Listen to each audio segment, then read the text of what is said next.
شاب من كينيا عنده 23 سنة اسمه أبو بكر عباس. أبو بكر قدم على وظيفة علشان يشتغل فترة المونديال، وبالفعل قبل في وظيفة في مجال الإرشاد لخدمة مشجعي كأس العالم في دولة قطر. وظيفة أبو بكر كانت شغلانة بسيطة لكن في نفس الوقت مملة جدا، ولو كانت الشغلانة دي اتعرضت عليك يستحيل كنت توافق عليها. وكانت عبارة عن إنه يقعد على كرسي عالي قريب من المترو ولابس في إيده كف كبير وماسك ميكروفون، وده علشان يوجه المشجعين لاتجاه المترو اللي بيوصلهم للاستاد. وما كانش بيقول غير جملة واحدة بس: مترو ذيس واي. فتخيل نفسك وانت قاعد ما بتعملش حاجة غير انك بتكرر نفس الجملة طول اليوم وعلى مدار 8 ساعات: مترو ذيس واي. لكن ابو بكر بقى ما شافهاش كده، وفضل يغنيها وينطقها باسلوب مختلف علشان يسلي نفسه وما يزهقش. لكن اللي حصل واللي ما كانش على باله ان يلاقي الناس تتجمع عنده ويتفاعلوا معاه ويرددوا الكلمة وراه، وكمان يتصوروا معاه ويسلموا عليه وهم بيضحكوا ومبسوطين.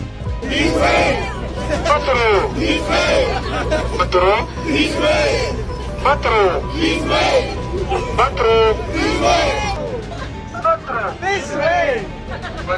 This way! مترو This way! مترو This way! صيت ابو بكر انتشر في قطر كلها، وبقى ليه شعبيه كبيره كل يوم بتزيد بسبب ابتسامته الجميله وخفه دمه، وتحول من مجرد موظف بسيط مرشد للمترو لايقونه مترو المونديال في قطر. ومش بس كده، اللجنه المنظمه لكاس العالم بعتت له دعوه VIP علشان يحضر مباراه انجلترا وامريكا، وبين الشوطين نزلوه الملعب ومعاه مايك وهو بيقول مترو، وكل الجمهور يرد عليه ذيس واي.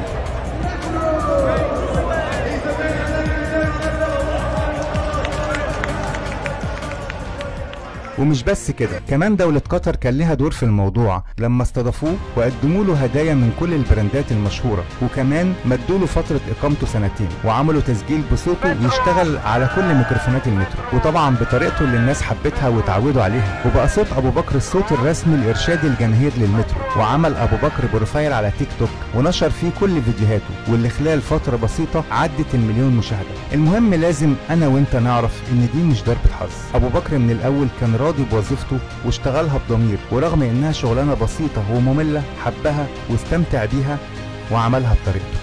That's my job. I love my job. I'm doing it for free, just for you guys. You are all welcome. Thank you.